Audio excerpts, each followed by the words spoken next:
I will forget.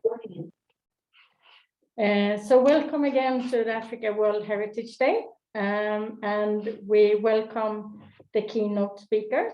And I think we leave over to Weber and Ndoro to start this roundtable discussion.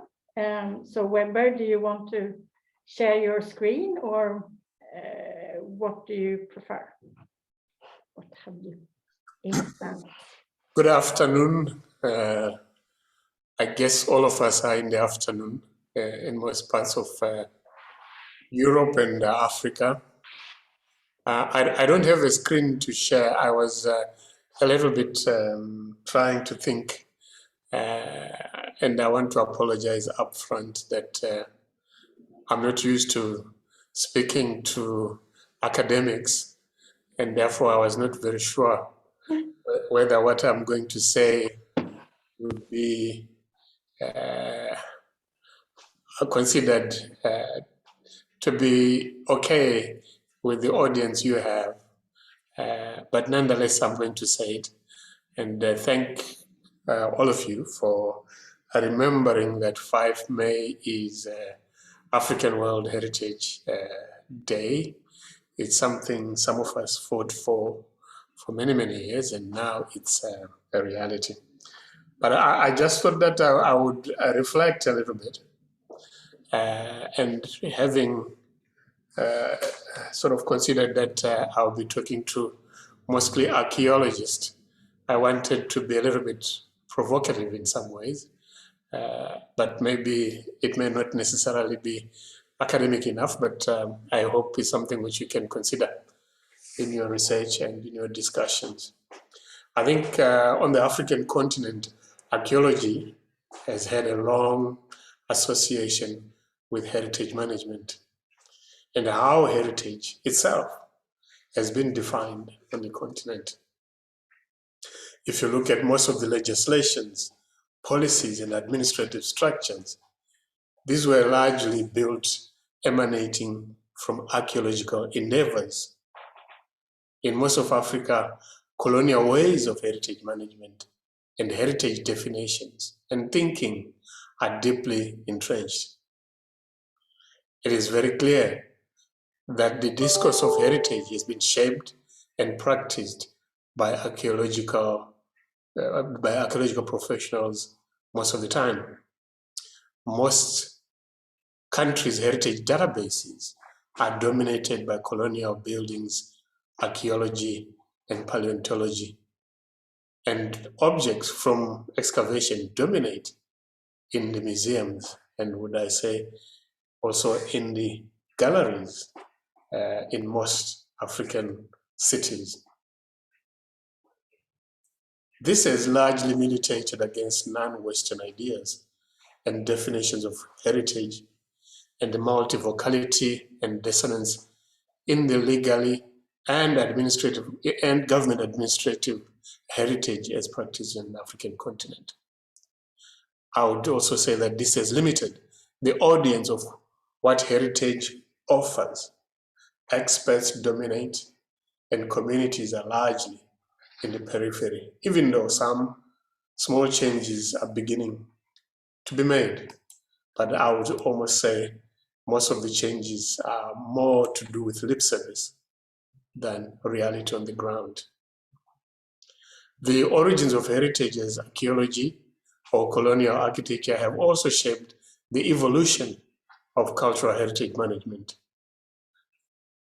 In general, heritage sites, which usually are archaeological sites, have been conceived as scientific specimens to be turned into protected areas. Communities' engagement has been limited, and in many cases, people have moved away from heritage places in the name of creating protected areas and protected sites, or what has been referred to as we are naming national sites, and therefore we should not have anybody interfering with that. In other words, conservation and management of heritage, in most cases on the African continent, is focused on the physical remains and expressions and cosmology of past societies, has at times been considered, but in my view, contemporary communities have largely been ignored. However, both intangible and tangible heritage are interwoven experiences in communities in which rituals, traditions, and values are being experienced in the same space, place, as well as objects. So ignoring one aspect is also ignoring the larger part of the heritage. So this has tended to limit or alienate a local community's participation. Many studies in the recent past have highlighted the tendency to prioritize and privilege certain heritages. For example, rock art, Stone Age, or what has been referred to at times as Iron Age in Southern Africa. The legal systems too conceptualize and promote the concept of what is to be protected based on the Western concept of heritage. This is exacerbated by the international conventions which were formulated with the Global North experts as their only source of wisdom and science. The laws in general applicable in heritage in Africa have much to do with colonial baggage, given in the fact that all of them emanate from the colonial legal basis. Most countries in Africa are struggling to change the entrenched colonial practices in the field of heritage. This includes the heritage laws of even my own country, which is supposed to be quite socialist in outlook. But even if you look at Zimbabwe, its heritage legislation was enacted in 1972, and it has not changed. This also means that even the so-called heritage of the liberation is legally not protected in Zimbabwe. I think the heritage of indigenous communities, local communities, is rarely protected on the African continent. Heritage practices and its public manifestation through museums also began during the colonial times, and most of the museums were geared towards satisfying settler communities or visitors coming from other countries. However, I think there is a need to develop concepts and theoretical perspectives which take into consideration the others, particularly the African communities, so that also we can contribute to the sharing of our heritage and celebrating on such days as today. However, today we are celebrating largely, if you are looking at World Heritage Sites, largely what I consider to be either archaeological or colonial sites. Most heritage in Africa is just an addendum to colonial heritage. So I think there is need for us to be able to include the others, particularly local communities. And when I talk about local communities, I also include those who are in urban areas. Africa is certainly urbanizing. I think in our efforts to define what we are managing, we need to recognize the difference between mere cultural history and cultural heritage. And therein lies the significance of heritage resources for society in shaping their cultural identity and the feeling of safety connected with heritage. Heritage is emotional, an experience, rather than being a question of rationale investigation for knowledge increase, as is the case for historiography. For example, in archaeology, science, and history, I think we all tend to think that all archaeology is heritage. I don't think so. It might be heritage to the experts, but not to everyone. I think cultural heritage should be seen as a continuous living practice in the present. Heritage is not practiced in the past.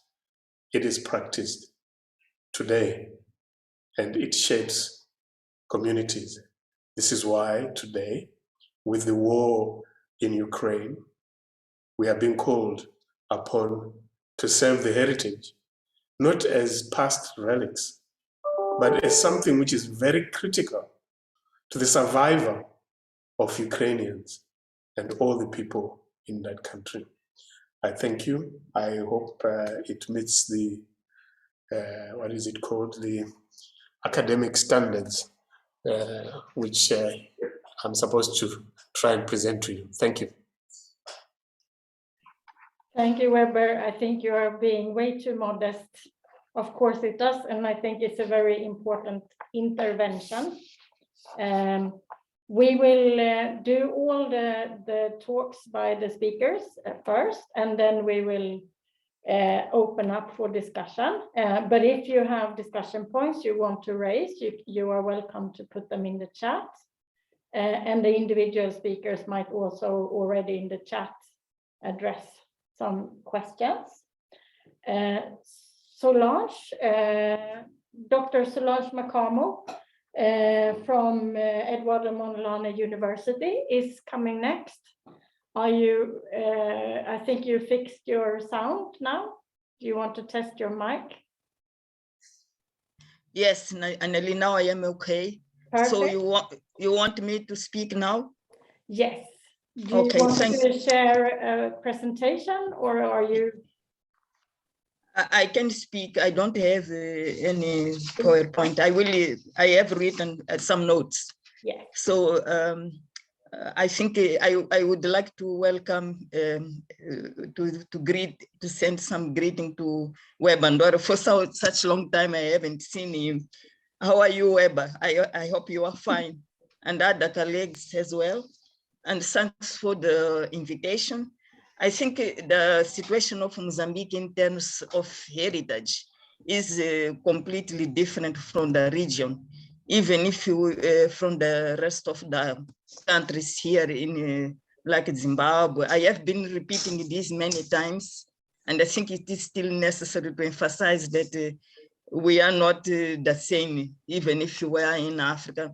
But from my large experience, I got the impression that we have a lot to learn from colleagues from Zimbabwe, from Botswana, from Tanzania, and many other former British colonies. Mozambique has inherited a completely different situation where we were obliged to start from the beginning almost, because no organization, no institution we had from the colonial times, except what is called the National Commission for Monuments and Sites. But that Commission for Monuments was focusing only to preserving colonial monuments, such as churches, fortresses. Of course, some initiatives were taken, like trying to identify and to register sites. And a lot in that direction, I must recognize, has been done. But I felt that nothing was established. What Weber Ndoro uses to say, no management system was established. And we faced many difficulties, and Weber knows this, because no management system in place to do the things. But I am happy also to say that despite of all these problems, we have managed quite very well with the legislation, heritage legislation, both cultural and natural. The only limitations in terms of organization, from my point of view, is that we have been dissociated, even now, between physical and between tangible and intangible heritage, in terms of we were not able to combine the both, even in terms of structure, the way we are organized even now. The tendency is to deal with these issues, which should be side by side, but they are dealt with differently. So we have one institution dealing with the intangible heritage and another one with the tangible, which is museums and monuments. And it is from where my experience is coming from. But I must say, and I am very convinced that our legislation is very good, even if sometimes people continue to criticize, saying that there are problems with the Mozambican legislation. I don't think we have such problems. On the contrary, we are very strong in legislation. And we were even congratulated in 2016 by UNESCO World, I think it is Center for Heritage, I think World Heritage Center from UNESCO. We were congratulated because they have realized that we have good legislation. Our legislation, we have domesticated our heritage law from the UNESCO 2072 convention. But what I think, and I continue to tell everybody, the problem of Mozambique is capacity building, is not legislation. Legislation is very clear, and I think it is enough to do everything you want. And I think people that were working with these issues, they were wise enough to think about all aspects, including tangible, intangible, and also to include landscapes.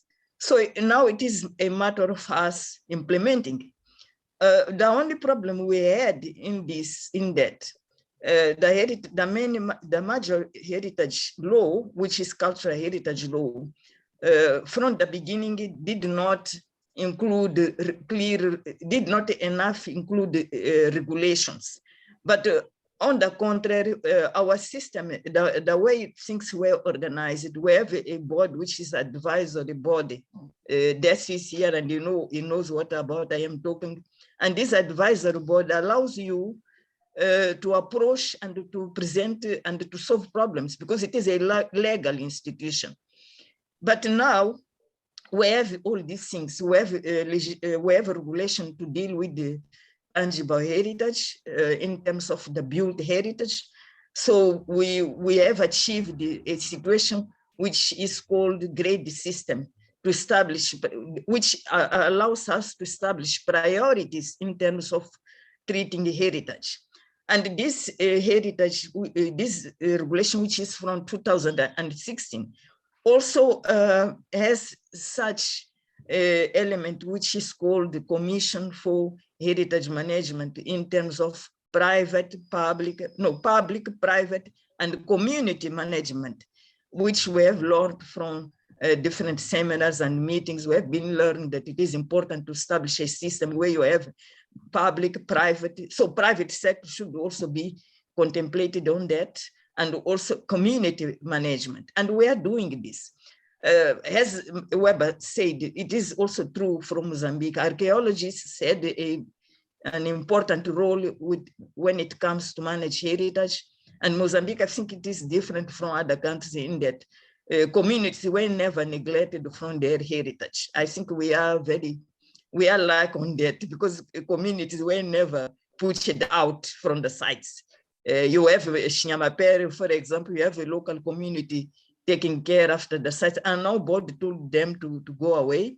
We have another example, which is Manyikan, and I think almost everywhere we have a community taking care of the sites. And we also understand from our traditional, from our traditions, and we are well informed about that communities preserve sites because they believe that it is where their ancestors are coming from, which is very good. We don't have any information in Mozambique where we have reports saying that the community have destroyed even one single site. It never happened this in Mozambique, because they believe that their ancestors are coming from there, and they should respect this. Our major problem is, one, capacity building. People don't know how to do things.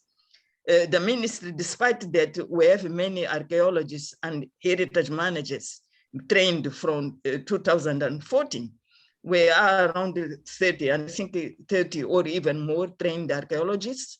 This can explain better. But the problem is no resources to employ them. So there is no resource. The Minister of Culture has no possibilities to employ them. If we compare with the Zimbabwe, which I know very well, they have in the National Museums and Monuments more than 18 archaeologists working there. We don't have this situation. So our major problem is in terms of capacity building, in terms of also resources to employ people. What has been the strategies that we have been implementing from a long time, not only from now? our strategy has been to establish a close relationship with universities. The major and the most important university, Eduardo Mondlane, has now expanded this. Even tomorrow, we are celebrating the World Heritage, African World Heritage Day, not today, but tomorrow because of its schedule. So only tomorrow we will commemorate this, to show people that the university is open to cooperation, and university can, we are using now the course of archaeology and heritage management to do many things for the country. We are doing, tomorrow we will present the classification of built heritage of Inyambane province. And we are also presenting a park, an archaeological park for Shongwen in Gaza province. All these things can be done by university. So I think it is still possible if things are well established and collaboration is well decided, to do these things without thinking only that the government itself will find the solutions. Of course, it is a challenge, and it is very difficult, because all the time, if you try to have engaged with these people doing the work, they will ask you money. It is not easy. But one strategy that I have adopted myself is, for example, to introduce these subjects in my subjects. For example, I have a subject which is called archaeology and museum practice. So what I do in these subjects, instead of only teaching theories to my students, I suggest them to do things to be useful for the society, like doing parks, planning parks. They do this in the classroom, and it is quite very efficient, because the students want to learn and want also to demonstrate what they are capable to do. And it has been really very good. And now the classification of heritage for Inyambane, which is the built heritage, architectural and archaeological heritage, is done also through a subject which is called classification of built heritage. So it's still possible. Another problem that we are trying now to solve, despite that we have the two legislation, there, of course, in Mozambique, you don't have a law which deals at the same time with cultural and natural heritage. But I don't think it is a problem, because we have institutions here in Mozambique dealing with the natural heritage. Let them do their work. What is needed is only to combine what can be said as integrated management system. So we are doing this, and the best example we have now is that we have achieved so far is the biocultural, the archaeological and biocultural heritage park. And I have the impression that the success of this project is also making people to think in Mozambique that they can do this every way. Because if you use the natural heritage, you become more strong to protect cultural heritage. Why? Because natural areas in Mozambique, they have these parks, national parks, with a lot of money, enough money because of tourism, and a lot of cultural, of natural resources they have, because they are considered economic ministries comparing to cultural. So the natural area is considered as an economic ministry area. And when we combine both cultural, I think this is the best strategy. And the way we are doing it now, I think it is indicating that we will succeed to take care of sites like Manyeken that have been abandoned in terms of nothing happening there in concrete time, in concrete elements. We have Shibwen, for example, and we have Masingir area. It's possible to do something that you combine both cultural and natural. If you do this separately, from my experience, you will face always problems. Unfortunately, in Mozambique, there is still a mentality from some people that culture is only dancing and is only songs. So when people think about dances and songs, they think it is entertainment. So archaeology is still in the hands of specialists, universities, but common public still is not aware, and even our politicians, they need to be sensitized about this. now comparison with Great Zimbabwe, because of Great Zimbabwe influence, made the country in a will to understand the importance of prioritizing archaeology. So we still have a lot to do in this area, but the archaeology and management course that has been established is helping a lot in my point of view. And the dean, the director of the Faculty of Arts and Social Sciences, I think it is doing a good job by celebrating the African World Heritage Day, and also encouraging the university to be open to the society, to do things that are useful to the society. So I think that our connections and also approach, just to finalize, I think that the issue from my experience, is to implement wisely that new approaches and tendencies to heritage. To me, I think the UK approach of rising from the depths, how to use heritage to benefit the local communities, it was really the best one from in the contemporary times, because it is where the politicians understand better why it's so important to keep underwater archaeology. Not just tell people. I think someone wrote about this. I saw in a publication edited by Georgia Bungu, Webb and Ndoro and others, where they emphasize that rather telling the people and the politicians that you need to protect and preserve, tell something else. So the rising from the depths approach, I think it is very good, because it directs you to what people really understand why you want to preserve heritage, not to preserve heritage only to protect, but to manage it first, to manage it properly, and then to benefit local people. So it is possible to involve young people, for example, and we have this experience in Mozambique, where young people can draft projects and imagine, have ideas, and they have initiatives and what we call innovative ideas on how to use this heritage to benefit local people in concrete terms. And when we talk about benefiting the local people, we are also talking about job opportunities that can derive from, for example, tourism activities, cultural industries, using replicas from archaeological objects and sites to do T-shirts and some other things that can attract tourists. So it is something I know in Botswana is working very well. South Africa, I saw this, and Zimbabwe, but Mozambique is still in the beginning. We have to plan and to continue to work. But of course, challenges, the main challenge, I will finish the way I have started. The main challenge is capacity building. We will know, even if the university tries to help, if there is no capacity building in the government institutions themselves, we will not achieve totally or completely our objectives.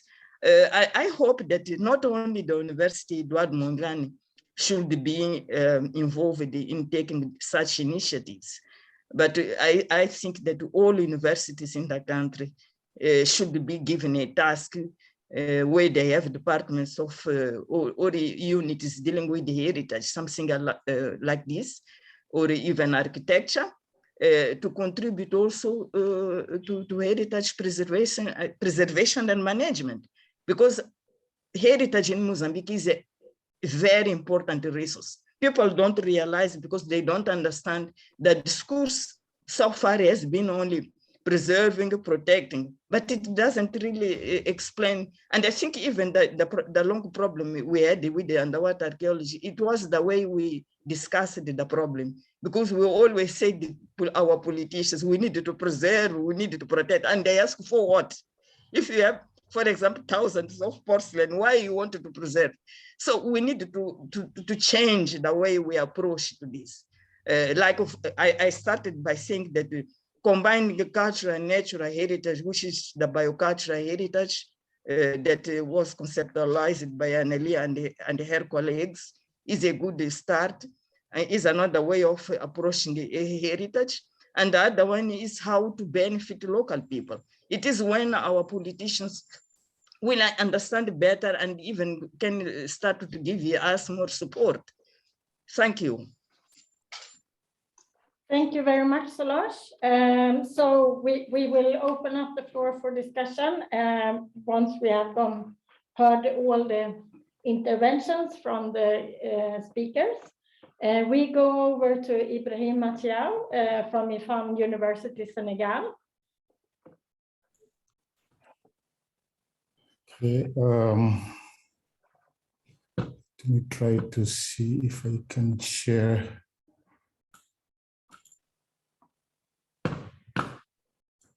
My screen.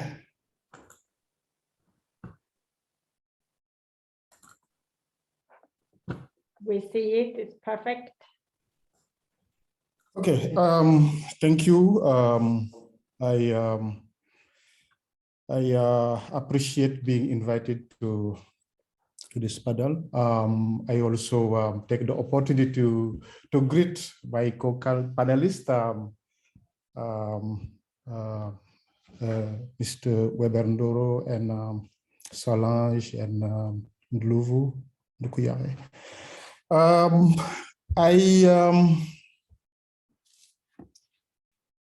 This is an important day, I think, as Mr. Ndoro pointed out, an African Day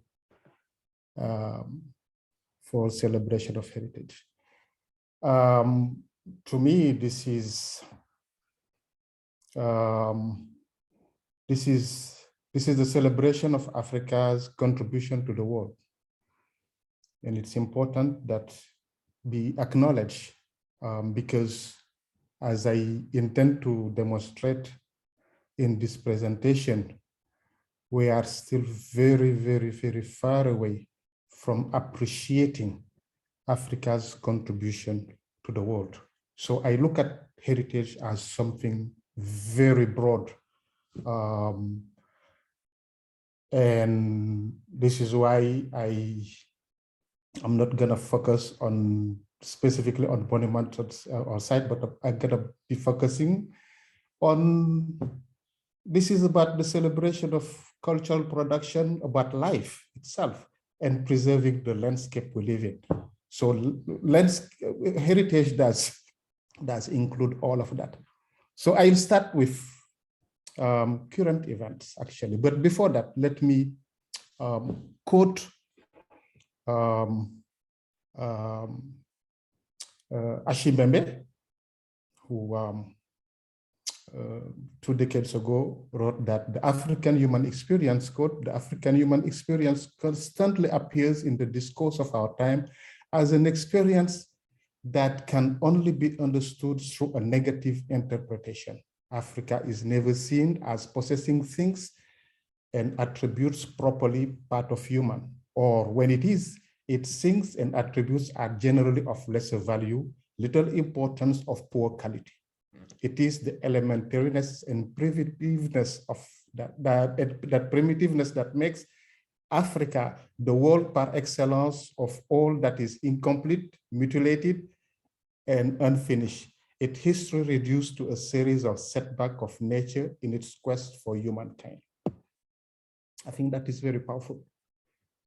That is very powerful, and that couldn't be truer than today.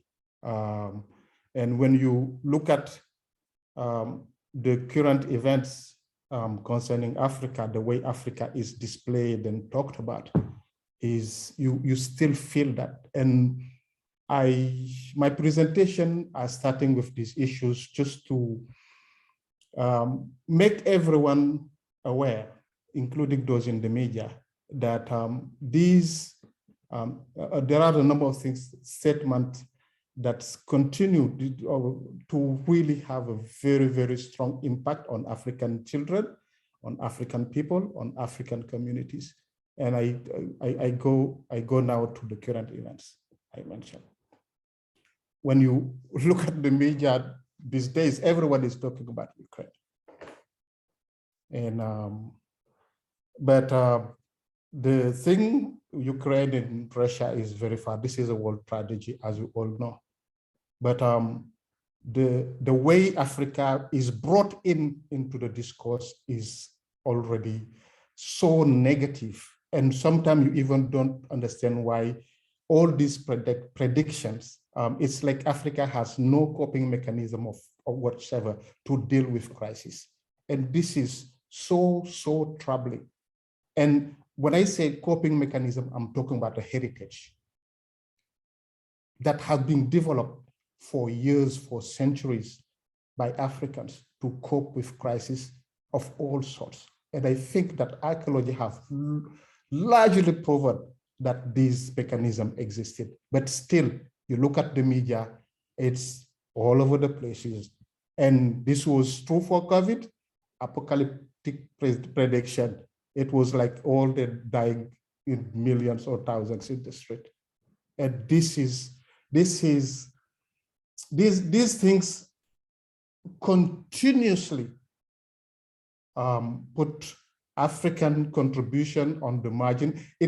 Africa's heritage and contribution to the world in dealing with problems, in managing landscape, in managing social relations, sites, and everything you want to put it, aren't given any consideration. They're ignored, but people saying these things do not even dare to look.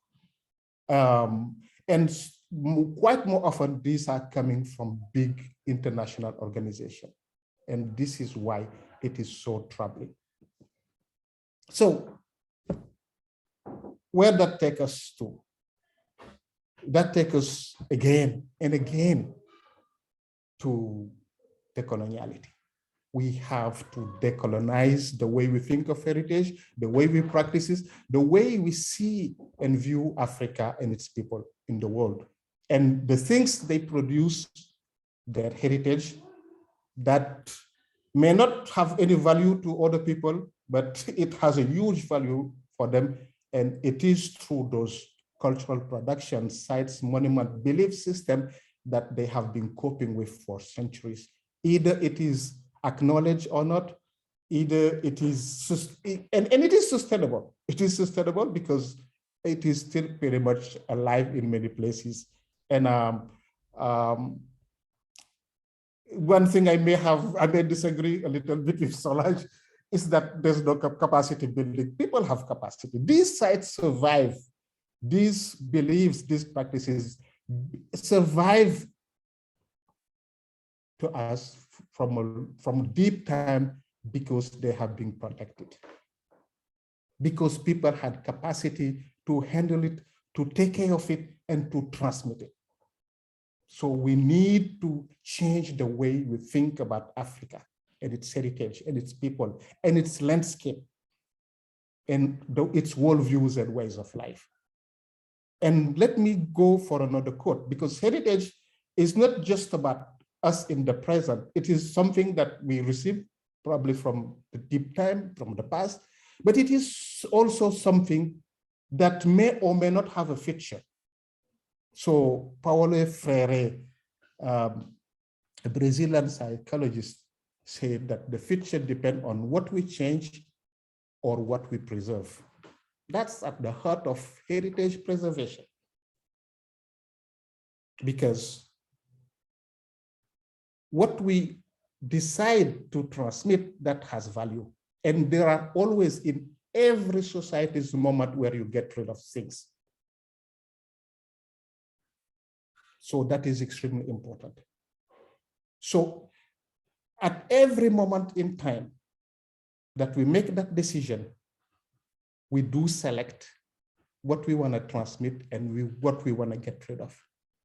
But what we want to transmit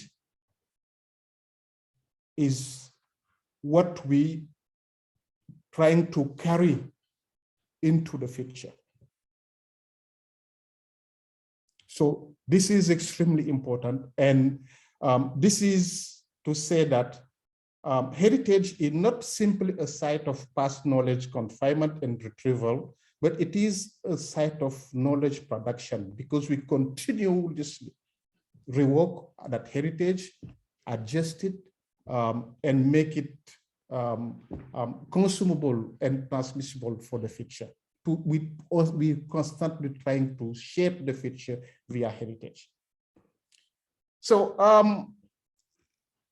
time being counted, I just gonna briefly now, very rapidly go and focus a little bit more into Senegambia, using local concept, what we call the teranga. Everyone probably knows Senegal via teranga from soccer, from football.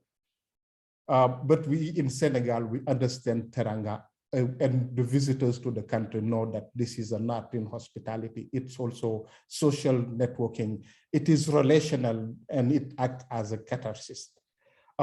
It is all over the place. It connects people, things, sites, monuments, practices, and belief system. So over the past few years, we've been trying to understand and experience and interact with heritage via that concept. And within that frame, try to define modes of transmissions of knowledge, management of social relations and landscape. All of that is transmitted through teranga, if I may.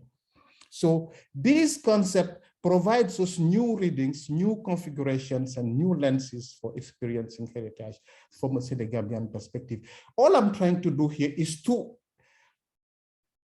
push for the idea that we need to reframe our own ways of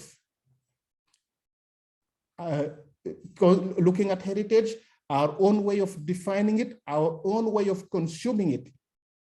And the rest of the world have to accept that with us. That means that we need to ground our thinking on African theorizing of what we mean by heritage. So, and within that frame, what we've been trying to do is, for a number of, because one of the most difficult thing, and I talked about the media, but the other things are that knowledge, heritage practices, usually when in Africa, it is extroverted. It's like we show our heritage, mainly when we talk about it, it's for the rest of the world to admire. Yes, that's good. But we need to serve our people first.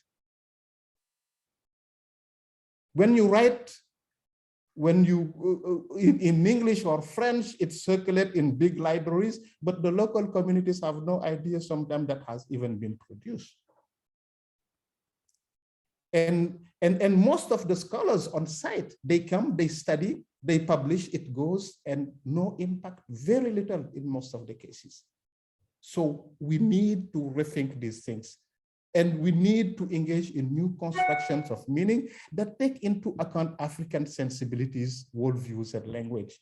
So we need alternative practices that care and that are more sensitive to African realities and history. And I think that is a must if we want to continue to celebrate African World Heritage Day and African participation and African contribution to the world. So do no harm. This is my last word. And thank you very much for your kind attention. Thank you very much, Ibrahima. That was very thoughtful words and recommendations to all of us. And we will surely discuss that much more soon. So we leave over now to Phillip Segadika from Botswana National Museum and Monuments.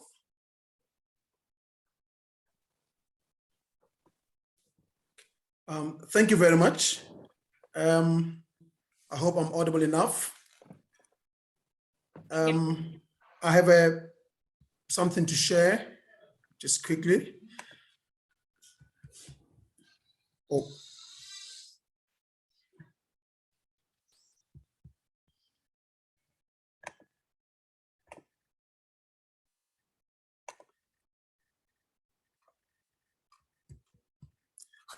Okay, if I can't get to it, I'm going to just leave it.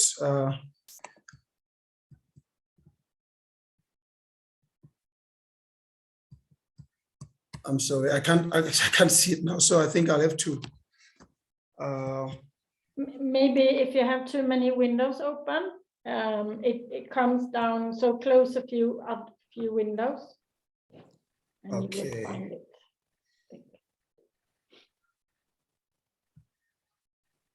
Well, I'm afraid I'll have to.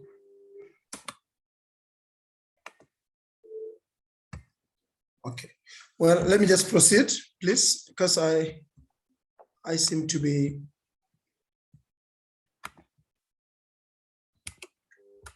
Okay. Let me proceed, please. In the developing nation of Botswana, the Organization of Heritage, both cultural and natural, is managed under the Ministry of Environment and Tourism. And it can be argued perhaps that this arrangement scenario underpins the balance of heritage as a sensitive, finite, arguably a non-renewable resource that needs to be exploited, sometimes partially reinvested or even sacrificed, such as through tourism and infrastructural development, but hopefully in a manner sensitive to environmental considerations. The Botswana Ministry of Environment and Tourism takes care not only of the wildlife resources, but also of heritage sites, monuments, museums, as well as protected landscapes, forestry and range resources, game reserves and national parks. And the competent authority that takes care of environmental considerations, which is the Department of Environmental Affairs, is also housed in this same ministry. Of course, like in many other countries in Africa, this management of heritage resources is done through numerous legislative frameworks, such as the Environmental Act, Anthropological Research Act, Monuments and Relics Act, and such like. And of course, Botswana as well is also party to numerous international protocols and conventions to which include, of course, the World Heritage Convention, the Convention on Intangible Cultural Heritage, and others. This brief overview of the administrative and legislative framework is given impetus, I would say, by the fact that during the current national plan period, which we call an NDP 11, the cultural heritage sector is undergoing the greatest investment financially than all the previous years since independence in 1966. I could give an example, for instance, that 2 weeks ago, the two presidents of Botswana and Mozambique, their excellencies Masisi and Nyusi, respectively opened a $2 million Samora Machel Museum in the city of Lobatse to celebrate the liberation struggle and the contribution of Botswana to the liberation of Southern Africa, specifically Mozambique.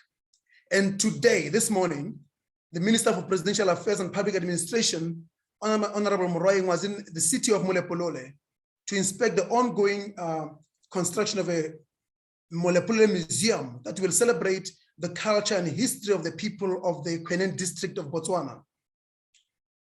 And I'm also speaking today from the National Museum, which is also undergoing construction and refurbishment, specifically a $7 million investment in refurbishment of this museum. Further afield across the country, there are numerous other developments, specifically whether there will be gatehouses, developments, campsites, and all such. These developments, I must mention, are unprecedented within a single planning period, and are a far cry from the previous dispensations, where the cultural heritage sector was always alternatively, was also always the, if you like, the forgone alternative. For instance, as the country took care of other priorities, as it were, from basic education, HIV/AIDS scourge, which the country, like others, went through, road infrastructure and others. And so heritage sector was always the forgone alternative in many cases. Just as recent as 2008, many of the projects were deferred because of the supposed world economic recession. The current investment, I will argue, is a sign that where there is a will, there is a way. Even for the cultural heritage sector, which is sometimes considered not very profitable compared to the natural sector, the investment is definitely a sign that finally many factors have come together to, as it were, show the importance of the heritage sector, especially at the highest levels, political will and financial investment against, say, just lip service that sometimes we find in the countries. Now, that was both the introduction and the conclusion, but I would like to propose 4 interconnected proposals to see to a sustained heritage future and exploitation of the current mood, the current sense of political will, and if you like, the excitement that is in the air, especially in the heritage sector, as a result of the many developments that are taking place in the current planning period. This proposal that I make, I think will ensure that most of those projects that are ongoing are spread, not only are spread throughout the country, but also in a manner that is relevant, profitable, and sustainable. First, among the proposals for me is the fact that I think heritage professionals need to elevate the heritage in the context of the language of the people that have the purse, that have the monies. In this case, we could say perhaps the politicians. For instance, today in Botswana, there is a lot of talk on the policy of the knowledge-based economy, where it is supposed, as we all know, that the world is now moving more and more towards a knowledge-based economy. I think the exploitation and exploration of this opportunity must be pursued by the heritage field because knowledge-based economy is what the current government has laid on as one of the pillars on which to revive the country, the economy, etc. This means, in other words, that the heritage professionals should come up with intensive, deliberate, systematic interventions, measurable goals and outcomes in the production and reproduction of information, keeping heritage at the fore in public discourse, in conversations through various media, television, print, social, academic, etc. The second point I would like to argue is that exemplified, for instance, in at least a couple of the museums in the country, that we need a strong community presence, a strong community participation, a strong community profiting from these museums. I think this presence, participation, and profit should be the hallmarks of these museums that are under construction. Thirdly, I'll propose that these museums should be introspective and bold. Often museums become mouthpieces of those holding power and may, if not careful, entrench and perpetuate past injustices carried out through authorized heritage discourses. Introspection, for instance, in the new Mulepule Museum, for instance, in the central, in this Kwenem part of Botswana, which is in the southern part of Botswana, if you like. Introspection for them might mean that not only a celebration of Sechele I, who was the king of the Bakwena people, and who is celebrated throughout Botswana for resisting Boer incursion and redefining the boundaries of Botswana in the 1850s because of his talent, as it were, and skills and leadership role as he put together numerous Botswana people to fight against what was Boer or Afrikaner farmers' incursion into the country. Introspection will mean not only celebrating those apparently positive sides that talk to national unity, but it will also mean checking out also whether in the quest to build and establish hegemony in the Kweneng area, for instance, Sechele may not have also overstepped, perhaps by entrenching certain aspects of exploitation, subjugation of other communities. And where such introspection takes place, I would argue it will be important for healing and relevance in the contemplated future of the country. Lastly, I would also propose that the right to cultural heritage has long been listed, as you know, as among the third generation of rights. And I think museums have a role to play in that regard in becoming echoes of this third generation rights, the right to cultural heritage, including advising governments and lawmakers where this right is being taken for granted or where it has become the norm or where the laws probably, as definitely is the case in parts of Botswana, where the laws need to be probably changed to take care of the right to heritage in a manner that respects all tribal groups or ethnic groups in the country. Thank you very much. Thank you very much, Philip. We'll soon open up the floor to comments, questions, discussion points. But first I want to introduce, we have with us here the Ntsinda Municipal Cultural Center in Maputo. Desio Mwanga, can you please introduce the center and just explain the context? Hello, everybody. Thank you for this opportunity. I'm going to introduce Rufus Makuluvu, which is the director of the Ntsinda Municipal Cultural Center in Maputo City. Unfortunately, we were supposed to have the mayor of the municipality, Dr. Inesh Komish, on the meeting, but due to other commitments, he is unable to join us. But today we have Rufus Makuluvu, which is the director of this cultural center, but also Stefan Mukavel, which is the person in charge in the municipality for heritage. The reason that we sort of invited these colleagues in Mozambique, it's because the municipality is also trying to engage on a more specific way within the legislation for heritage, because as we know, for some of us, the municipality of Maputo is the one that hosts most of the museums and in Mozambique. So I'm going to pass the word to Rufus Makuluvu to give us some words about the municipality and also the activities that are related to heritage. Rufus, please, you have the floor.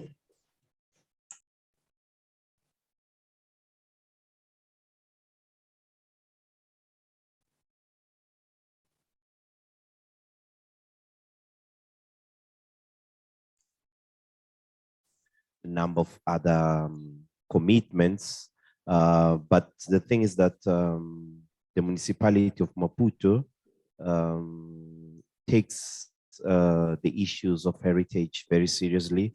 So he has instructed the whole team that is related to the Department of Heritage in the city to be part of this meeting, because I'll just unveil a secret. As the municipality of Maputo, we are preparing a law very soon for the local law for the municipality related to heritage, of which when we heard about this talk, we thought it was a great opportunity, because definitely we'll be needing inputs from our colleagues from all over the world in a way whereby we want to make a municipality law on heritage protection, not only cultural heritage, but also natural heritage, because the municipality of Maputo also, there's an island which is a biological station called Inyaka, whereby there's also quite rich variety of natural heritage. And due modernization, there's a lot of constructions going on, and we feel like a lot of our archaeological, oral, and all sorts of heritage is being, so to speak, not really protected from this perspective. So this team is actually preparing this law, which should be anytime in the coming weeks or months, go to a wider discussion with universities from here, from Mozambique, like for example, the Eduardo Mondlane University and all other institutions that are linked to the heritage and all other stakeholders. Because where we speak from here in Ntsinda, it's a heritage spot which is protected by law because of the rich history that it had for the ideas of the nationalism in Mozambique.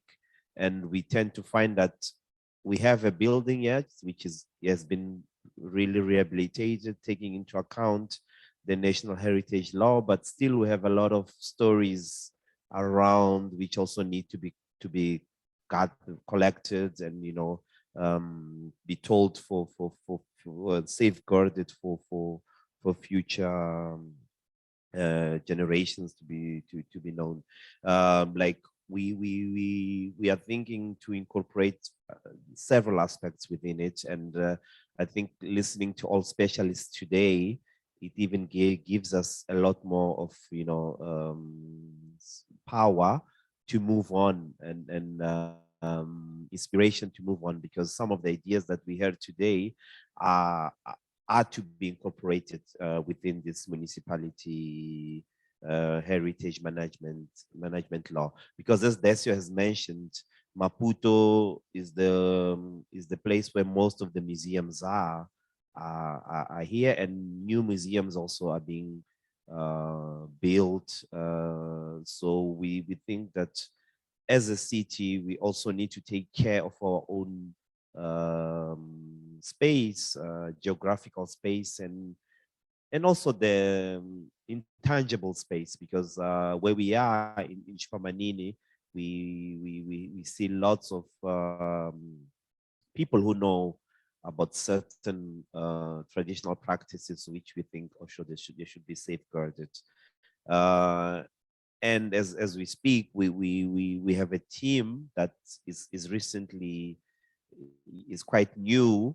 We have a graduate in history, and we have a graduate in heritage management and archaeology. Yeah, we're still building up a bigger team just to make it clear that as Maputo, we take heritage as a very serious thing to look on to from now to the future, because we also think that lots of mistakes have been done in the past, so we are trying to catch up. And thank you, and good to see old and new friends in the audience on the Zoom meeting, and all these specialists that we only read their papers and their articles and their publishing. So quite exciting. Thank you.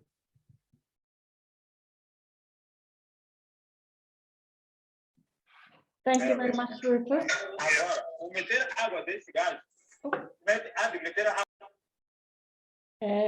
So that was a really interesting intervention, Rufus.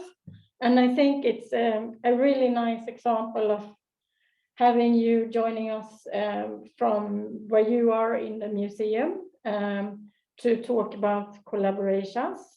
And I wish maybe if we repeat a similar event next year, we can do something similar also in other countries. And I think we would have a really great discussion going on. So I've heard a few themes coming out from the speakers. So one of the themes that to me came up was the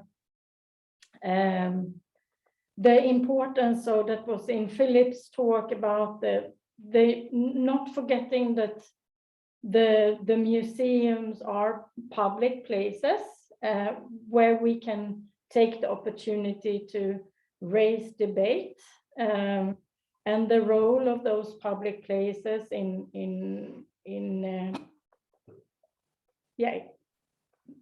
putting out, you said, introspective and bold.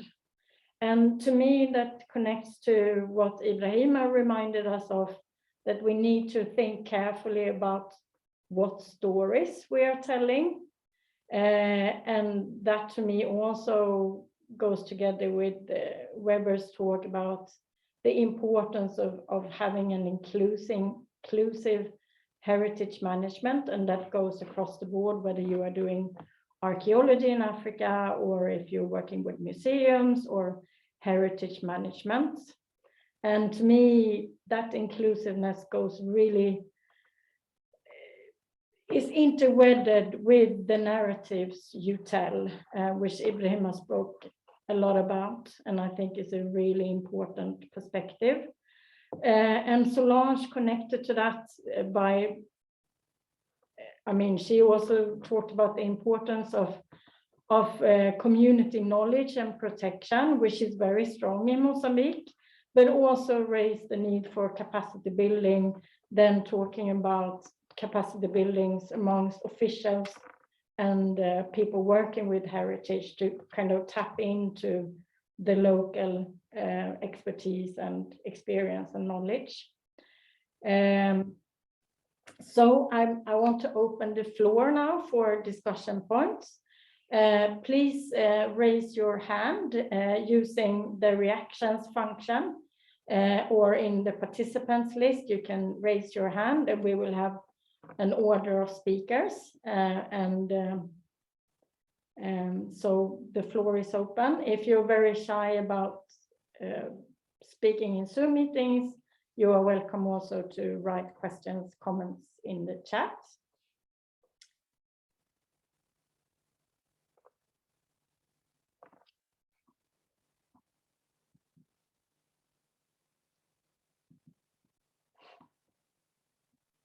Or if anyone from the speakers, yes, Frederica said you can send questions to Frederica and she can ask them for you. Or if any of the speakers maybe wants to start and comment on each other's presentations, perhaps. Ah, we have a question. Yeah, there's Amanda from WITS. Please, Amanda. Hi, can you hear me? Yes. Thank you. I'm just quite intrigued by the notion of the introspection and the possibility of opening up different perspectives within a museum, for example. And how do you, or are there any ideas about how one can do that without fixing yet another narrative and without also cutting out certain voices? Because in the experience that I've had working within museums, inevitably, even when you want to try and do something new, you've kind of got to cut down the narrative to something quite sort of manageable. And very often voices get silenced in that. So what mechanisms do you think one could use then to be able to enable these discussions and to make museums more discussion points than new fixed narratives that build new nationalisms and etc.? Thank you, Amanda. That's a very, very good question. Maybe that should go to Philip, and then Ibrahima might want to comment that as well.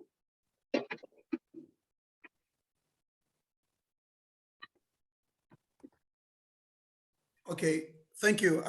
I'll propose an answer, but of course it's complex. You're right, Amanda, how this happens. But I think every area really needs to be, will have its own scenario that will need to be taken care of.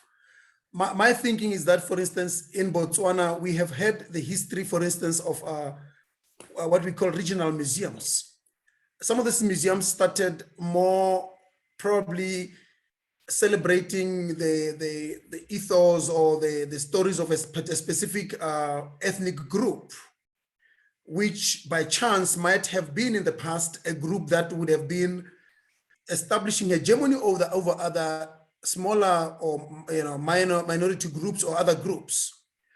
However, with the current investment of resources by government, this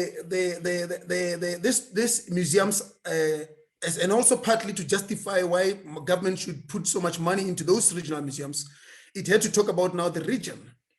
Now, I think that it is at the point of the discussions on, at least in this particular cases, it is at the point of discussions towards the interpretation, building the interpretation stories and the narratives, the exhibitions. At that point, that people need to be engaged on being open to so many other multiple narratives that are possible within, say, a region, for instance, and especially where, as we talk about introspection, people will have to, in a way, be willing to step aside and let those and give others a chance for their voices to be heard. especially being a national project, I think in a nation like Botswana, it's possible to argue that you see many other principles of unity, of democracy, of tolerance, and Ubuntu, you know, which are part of the principles by which the nation is being built. And so definitely it will be different in different contexts, but there's a way in which I think that is how it could be approached in this, and probably being approached even in this context. Thank you. Thank you, Philip. Ibrahima, would you like to comment also on Amanda's question? Yeah, I do think that museums, what we need in a museum setting is multivocality. But not only that, we need to stop thinking that only the curators have the power to select, present, and represent. I think that we need to engage more within community in such a way that this is gonna be a co-production of knowledge, where they can participate in the stories to tell, in the selection process, and in the way the stories are even presented. I think that is a must. Otherwise, there's always going to be that power relation in between either us in the academia or in this heritage institution and the communities. Let's co-produce knowledge. Let's co-present and co-represent so that we would benefit more from their knowledge. Let's not think that they do not know. Let's not think that they do not have capacity. They do. Thank you. Thank you, Ibrahima. Amanda, would you like to respond or comment on the comments? No, I mean, I think we're all grappling with these issues at the moment. I do like Ibrahima's approach very much. We're just, yes, I mean, we're all, I think, searching for ways in which we can enhance and find ways in which we can represent and capture many, many more voices within our museums. Agreed. Federica, please ask your question. I think it's a good one in connection to this. Yes, thank you very much to all the panelists, and it's wonderful to have also the municipality in Maputo. I was just wondering, perhaps a bit of a bold question, but isn't the whole idea of museum a bit of a colonial Western idea, and perhaps therefore not so useful in a non-Western, in an African context? I posed the questions to all the panelists because as I was hearing your talks, it really resonates also for me that I'm not born and raised in Africa, but where I come from, I think we also have similar problems in the sense that local communities are completely disengaged and disconnected to tangible heritage, and we have no concepts whatsoever of intangible heritage. And this is coming from a Southern European perspective, where you would think we would be mastering these, but we clearly are not. So yeah, I'd like to hear how you see perhaps this idea of creating an African, grassroots African concepts of heritage that goes beyond this binary, tangible, intangible, and really brings together nature and culture, living and past. Thank you. So does anyone in the panel want to pick that one up?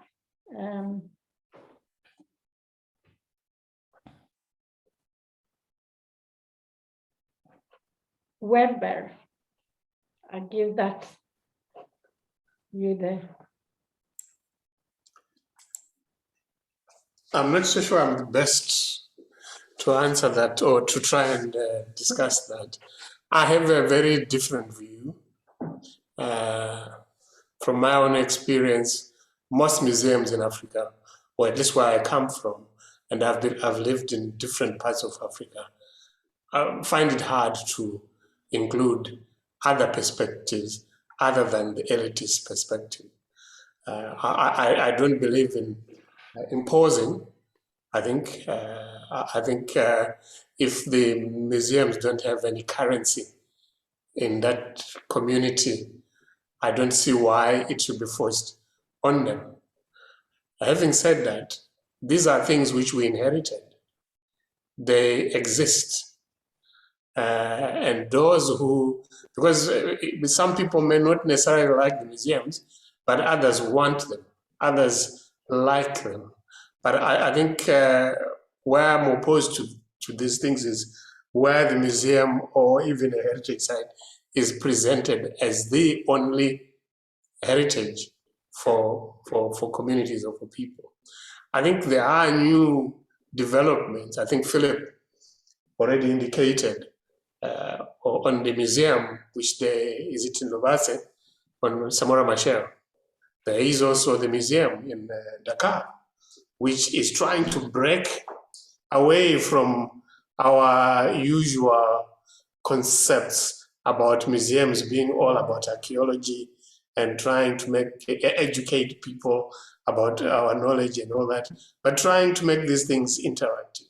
The examples are at the moment very few, but I think we should not try and impose. The museums are not uniform in the way we think about them. And perhaps the term museum might be something which needs to be interrogated. Some places are just to showcase cultural activities or cultural things. You know, again, somebody talked about, the idea of trying to divide tangible and intangible. I don't think it's something which is viable. But again, we have tried many years. I don't know how many of you know why the Intangible Heritage Convention was made in 2003. This was because there were efforts, endless efforts, to try and incorporate into the World Heritage Convention both intangible and tangible. But unfortunately, the solution was, let's make another convention which deals with only this, It's all about power, money, and things like that. It's a shame in some of our countries when you look at the conditions of the museums. But in my view, unless the museums are seen to be relevant by a lot of people, this is what is going to happen. Even governments may not necessarily invest in what we are doing, right? Again, I started off by saying, I certainly understand where you're coming from. And for me, it's neither here nor there to say we must build museums for communities. If they don't want them, they don't want them. Why do we want to impose them on them? Celestino has a question. Thank you. Thank you very much for allowing me to join for the discussion. But my question goes to Dr. Solange. First of all, I want to recognize the role and the efforts that Dr. Solange has always been doing since the time she was at the government area, at the National Directorate, and also now as a lecturer at university. I think most of all of us in Mozambique, we have learned from her all that talks about heritage in Mozambique, especially for myself. Dr. Solange, actually, she has talked about legal frameworks, that also, and capacity building, and especially the works that is being done at university. She's leading at university to identify, let us say, and classify the building heritage and some difference of the parts of the country. I don't know whether she can answer that question, but I would like to ask her that Mozambique had its tentative list to inscribe in the list to inscribe in the World Heritage list in 1999. The last tentative list that was made by Mozambique was very far. I would like to hear from her, what are we doing? And I don't know, from the universities and I don't know, also the government, to update or to identify some other potential heritage to inscribe into the tentative list, because it has been so long without any update on this list. Thank you very much. Thank you, Celestino. Solange, this was clearly a question for you.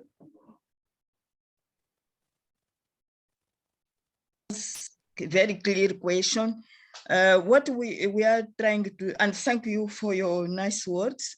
What we are doing now at university, it is in fact the role of university to do outreach work with the communities and helping the government to solve many problems. And I think it is in line with what universities is called as the new role of university is to become an institution for investigation, not only to teach, but also for investigation. So anyone in the government can contact us and say, for example, I need you to assist with the building a museum.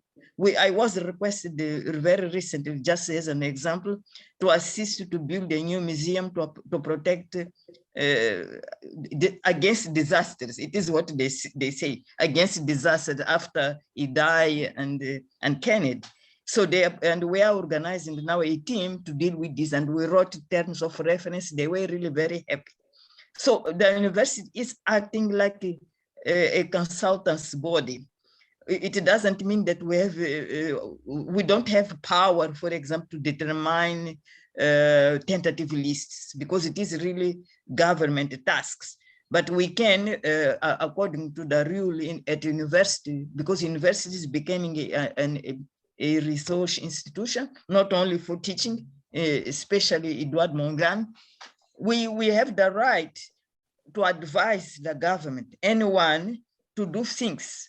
Because we know teaching, when we are in the classroom, we can still prepare projects for and do some works that can be useful for the government and also for the communities, is number one.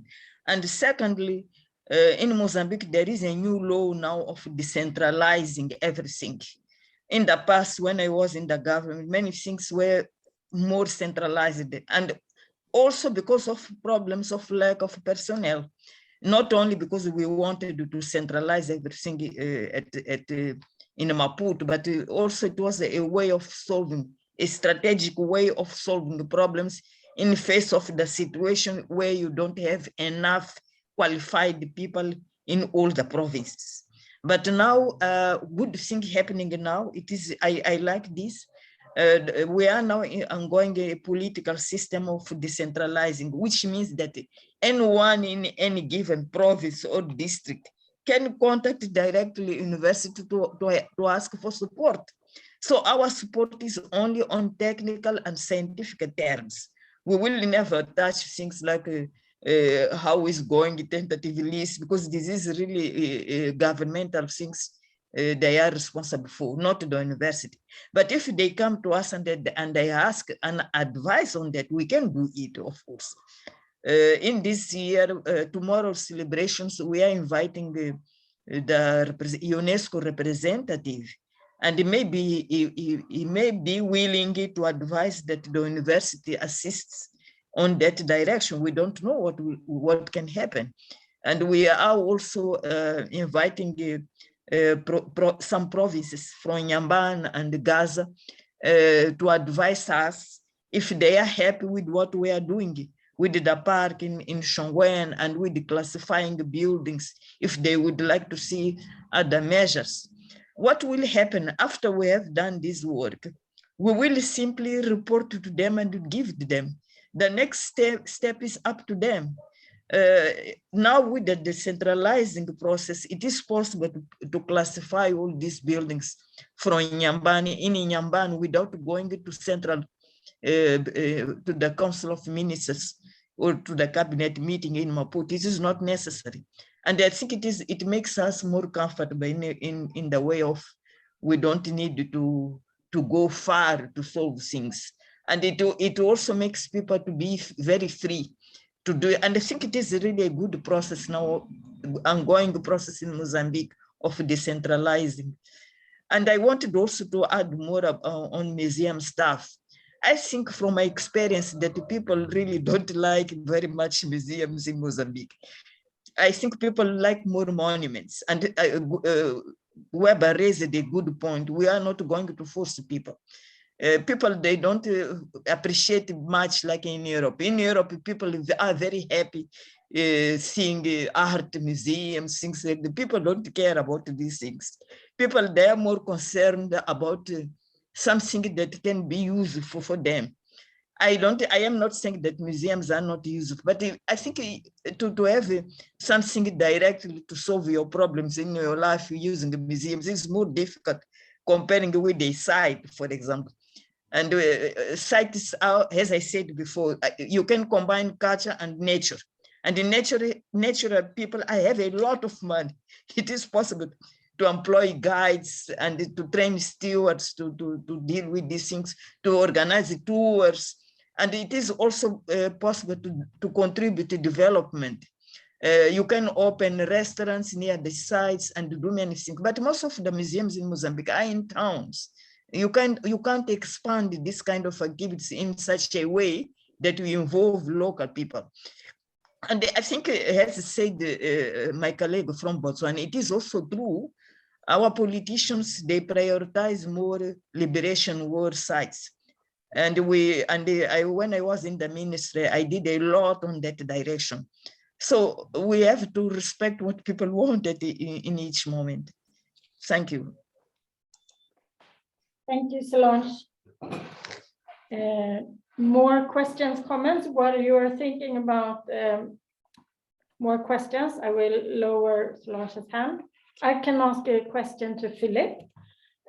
So many raised here that there is a continuous problems between having legislation for nature protection and cultural protection separated, and also separated in different departments. And that's a common problem across the world, I would say.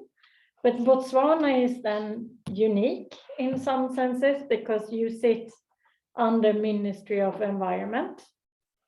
So Phillip, how do you think that changes your possibility to, you already addressed that somehow in your talk actually, but in relation to other countries in Africa, do you think your position is different as an official? Well, I don't know if the position is any much different, really. I must say, it just helps to, it just helps to consolidate things, and then you also took in the same language to the same people. It helped us a lot, especially when we came to World Heritage listing, for instance, of Okavango, which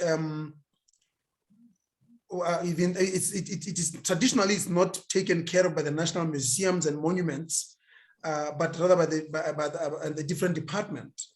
But the national museums and monuments is the one that is leading the process of work for World Heritage listing in the country, representing the state party. And so it was much easier because all these other departments are otherwise in the same ministry. It just helps because then it's the same minister, the same permanent secretary who is dealing with these issues.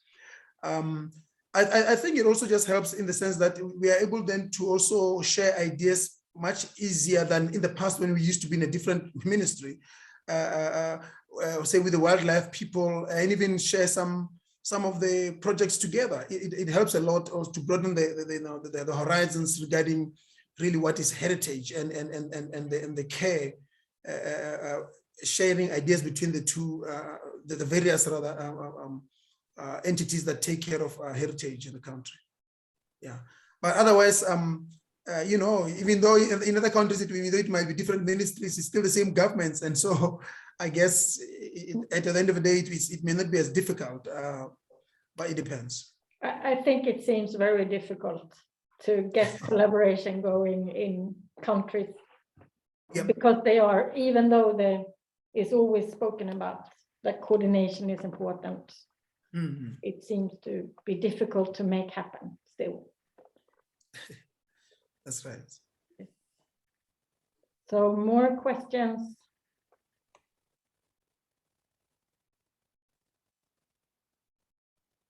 Comments?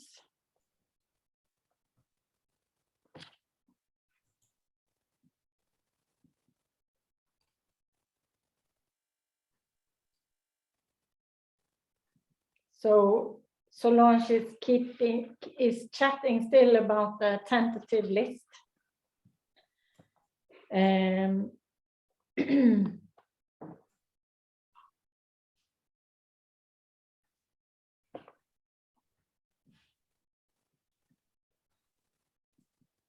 So I would like then to, if there's no more questions coming up, I'm keeping also discussing. So I want to connect again to Ibrahima's and Amanda's discussion about what and how you tell the story, and the discussion about the museums. I think that discussion about museums is a discussion that, I mean, we're having globally as well. The role of the museums and whether we shouldn't use them more, the fact that they are public spaces, so for public debate and so on, can be utilized to a much higher degree than what it is today. And I think that's not specific to the African continent. I think it's a problem we have all over. But sometimes I feel, especially in archaeology museums, that we get so locked into the national histories, the national cultural history. So we don't dare to bring up other stories. It seems to be very difficult to break that pattern. So I'm opening up to the floor if for good experiences and good practices with regards to, you know, has anyone come across, say, someone doing oral history in a museum, or performances, or say the dances that kind of narrate an archaeological story. I can send that back to Amanda, maybe. You say you have been experimenting a lot with different forms, and I've also read some of your papers. So thanks. I think, yes, the way we're trying to, I guess, experiment is by dropping the boundaries. So take away the notions of culture and nature, take away the notion of science versus art, and try and make, well, almost blend and get them to talk to each other. And one of the things that we're working with at the moment is to try and use art to explain science, and to open up the debates that lie within science, which scientists are often not able to really open up to. And that for us seems to work quite well in terms of opening up new debates. So even if it's something simple about evolution and letting the artists have a go at it, it inevitably opens up a whole lot of new debate that we never even thought, you know, people were open to discussion for. So I think that's where we are having possibly a little bit of success. And the other thing that we're experimenting a lot with now is trying to incorporate new technologies. So using augmented reality in our archaeologies. So engravings, for example, using apps to allow youngsters who really, that's the way in which they're seeing the world at the moment, is through all of this technology, to interact with our art, but at the same time use the technology then to recreate the art. So we have engravings of animals, and our app then reads the engraving and it creates the animal. So they can then see the animal juxtaposed with the actual engraving, see how fantastically accurate the engraving is, hear the animal and interact with it and have a photograph with it, and all of those kinds of things. And so I guess in a sense it's a form of play to start bringing younger generation in and getting them to have an adventure around what we're doing. So sorry, yeah, that's a few of the things that we've been playing around with. Thank you, Amanda. That's very inspiring examples. Does anyone else have good examples of good practices?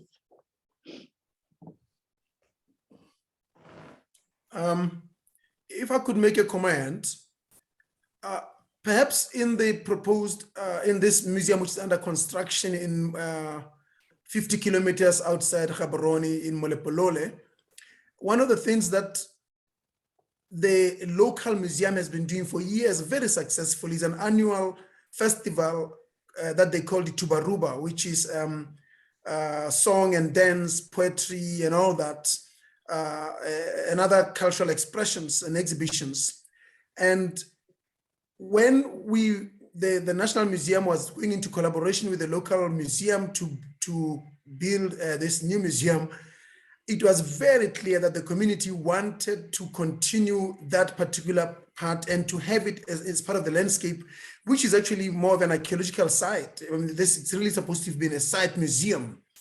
And that was going to take a lot of money. And fortunately, there were people, it was possible to incorporate that, because really that has become the hallmark and the signature of that community for this annual festival and other related things. So one of the investments in that space, for instance, is an amphitheater that's specifically going to be dealing with those expressions, as well as craft centers, besides the actual exhibition, museum, traditional museum building that is going to be there. So I think that it is one way that it's going to be obviously the first of its kind in the country in terms of how it has been able to, incorporate that infrastructure specifically to encourage that not only on an annual basis, but now probably on a more regular basis, and also allowing other people and other entities to come and use the space for that. Thank you. Thank you, Philip. It's a good example. Maybe Ibrahima, you have some examples also. Last year, after excavation Nayan's smelting site, we thought this could be used to teach about science and engineering. And the site was far away from Dakar, but after the study, the dating and all of that, we mounted everything in a bus and went into some engineering schools, public spaces, and we wanted to break a number of things, including, for instance, the way we communicate outside of the big museums. So the bus went 500 kilometers away from Dakar in small communities that have never been in a museum. And we summarized, we had a summary of the brochure that was translated in local languages, Fulani, Malenke, Wolof. And then not only that, we also had a nojo of it. And every site we stopped, including in schools, we had the audio depending on the audience, in the language they could understand. But it was particularly successful in engineering school. That usually what they learn about engineering in totally different ways. And archaeology has a lot to offer in that regard, I think, in terms of science and technology, depending on what we work on. So that was an experiment we carried out last year. Thank you, Ibrahima. It's a very good example.